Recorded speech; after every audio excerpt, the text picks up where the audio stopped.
ৰাজ্যৰ প্ৰান্তে প্ৰান্তে সৃষ্টি হৈছে মুন্না ভাই MBBS। সহজ ধনৰ লালসাত ৰোগীৰ জীৱনক লৈ হেতালি এনে একাংশ ভুৱা চিকিৎসকৰ। UGCৰ অনুমোদন নথকা অখ্যাত বিশ্ববিদ্যালয়ৰ পৰা সন্মানীয় ডক্টৰেট ডিগ্ৰী লৈ ৰোগীক প্ৰদান কৰিছে চিকিৎসা।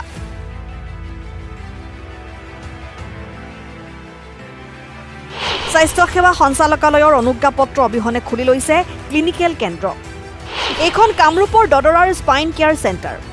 ৰাজহাড়ৰ বিষকে ধৰি স্লিপ ডিস্ক বা অন্যান্য বিষৰ চিকিৎসা কৰা হয় এই কেন্দ্ৰটোত। প্ৰয়োজন অনুসৰি এক্স-ৰে, MRI আদিৰ পৰীক্ষা কৰিবলৈ উপদেশ দিয়া হয় ৰোগীক।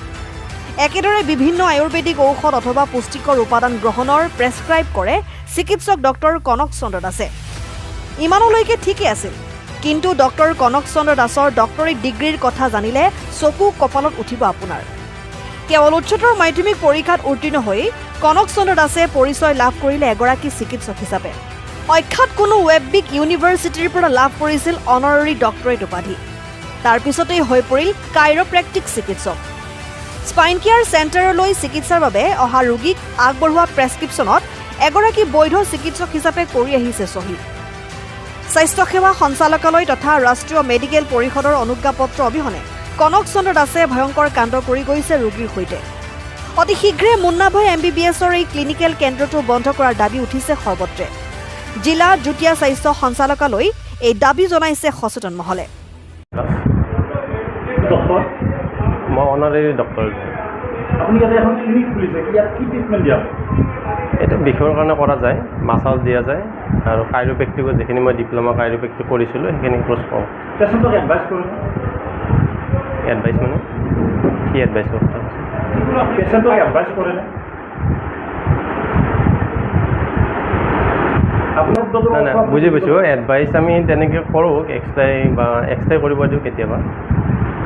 আৰু বেছি আমাৰ বিষৰ কাৰণে মাছাজে হয়।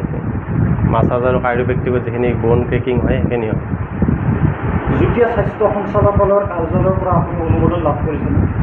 সেইখিনি মই কৰিছোঁ, কিন্তু মোৰ এতিয়ালৈকে অহা নাই। ইলেকশ্যনৰ কাৰণে এইখিনি কাগজখিনি ডকুমেণ্টছখিনি ভাইটি জমা কৰিছে, কিন্তু অহা নাই এতিয়ালৈকে। কাগজখন নাহাতে আপুনি খুলি ল'লে? মই ট্ৰেড লাইচেঞ্চটো বনাই কিনে খুলিছোঁ, এতিয়া কাগজটো লাগি আছোঁ হোৱাৰ কাৰণে। হেল্থ কেয়াৰ চেণ্টাৰসমূহ কেৱল মাত্ৰ পঞ্চায়তৰ ট্ৰেড লাইচেঞ্চেদি খুলিব পাৰিছে? নাই, নোৱাৰি। হেল্থৰ পৰা পাৰ্মিশ্যন ল'ব লাগে। আপোনাৰ ডক্টৰ চাৰ্টিফিকেটখন আছে? কি ক'লে? ডক্টৰ চাৰ্টিফিকেটখন আপোনাৰ আছে? অনাৰাৰী ডক্টৰ। অনাৰাৰী নহয়, ডক্টৰ চাৰ্টিফিকেটখন নাই, ডক্টৰ চাৰ্টিফিকেট মইতো ডক্টৰ নহয়, অনাৰাৰী ডক্টৰ। আপুনি ডক্টৰ চিগনেচাৰৰ ঠাইত আপুনি চিগনেচাৰ চহী মাৰি আছে। আপোনাৰ শিক্ষাগত অৰ্হতা কিমান? Higher secondary. Higher secondary pass ব্যক্তি এজনে এনেকৈ চিকিৎসা ক্ষেত্ৰত হাত দিব পাৰে জানো? আপুনি ৰোগীৰ জীৱনক লৈ হেতালি খেলনে যাব? আপুনি কিমান দিনৰ প্ৰশিক্ষণ লৈছে? 6 মান্থ আছে। মাত্ৰ 6 মান্থ আপুনি ডক্টৰেট কৰিছে? 6 মান্থ আছিল এইটো ডিপ্ল'মা কোৰ্চটো। এতিয়া আপুনি নিজে এইটো চিকিৎসা কৰি আছে? চিকিৎসা নহয় একচুৱেলি, এইটো আপোনাৰ মাছাজ আৰু ট্ৰিটমেণ্ট হয়। চিকিৎসা নহয় একচুৱেলি। কি এইটো? এইটো এটা মাছাজ আৰু বন ছেটিং হয়, চিকিৎসা নহয়। ডক্টৰ মানে কি জানেনে? এটা সন্মান আৰু এটা সন্মানেদি বাৰু চিকিৎসা কৰিব মানে সন্মানেৰে চিকিৎসা কৰোঁতে মই ডিপ্ল'মা কৰি কিনে চিকিৎসা কৰিছোঁ। কিন্তু আপুনিতো ৰোগীকটো আপুনি প্ৰেছক্ৰাইবো কৰি আছে? প্ৰেছক্ৰাইবটো তেনেকৈ কৰা নাযায় কোনোটো। আমি আপোনাৰ পৰা ফটো ল'লোঁ, এইটো আপোনাৰ ভুল হৈছে নে? ভুল হৈছে, ভুল হৈছে, ভুল হৈছে। আপুনি ভুল কৰি আছে। কাগজটো মই দিয়াটো ভুল হৈছে। নাই, আপুনি যিটো এতিয়া ৰোগীক ট্ৰিটমেণ্ট দি আছে, ইয়াৰ জৰিয়তে ৰোগীৰ অৱস্থা কেতিয়াবা বেছি বেয়া হৈ যাব পাৰেনে? কিন্তু এতিয়ালৈকে যোৱা নাই। মই যিকেইজন কৰিছোঁ ঠিকে আছে, কিন্তু ফুল কনফিডেন্স নে নাযায় বুলি? কাইৰোপ্ৰেক্টিকত তেনেকুৱা হোৱা নাই আজিলৈকে। আপোনালোকৰ মেডিকেল কাউন্সিলে স্বীকৃতি দিছেনে? কাইৰোপ্ৰেক্টিকত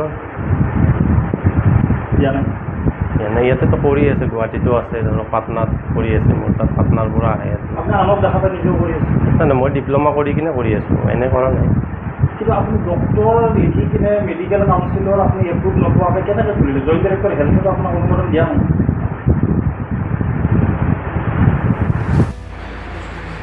news desk report N24 Assam.